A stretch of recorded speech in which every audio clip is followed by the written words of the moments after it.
Le mail vous est accepté dans le groupe.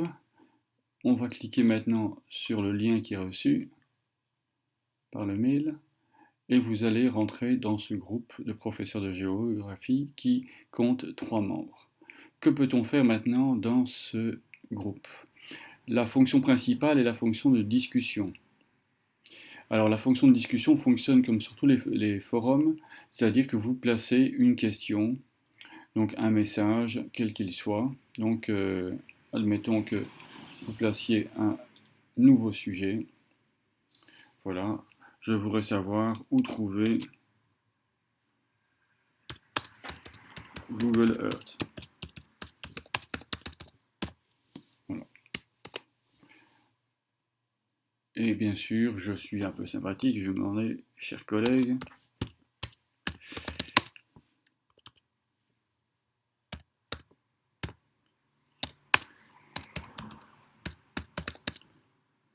Merci de me donner le lien vers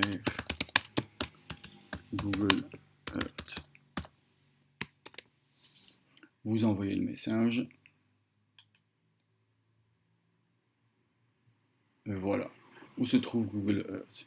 Et donc, chaque participant au groupe recevra un message disant « Attention, Pierre Laoureux recherche où se trouve Google Earth ». Si vous voulez répondre, eh bien, vous aurez un lien sur votre mail pour pouvoir y répondre.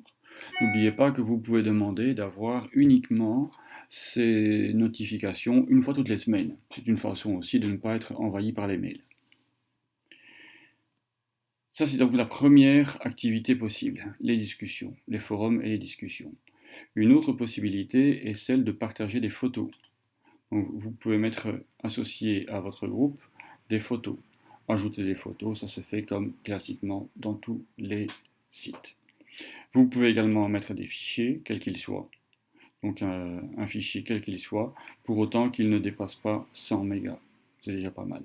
Donc pas d'échange de fichiers de vidéos de grande taille, ça c'est clair.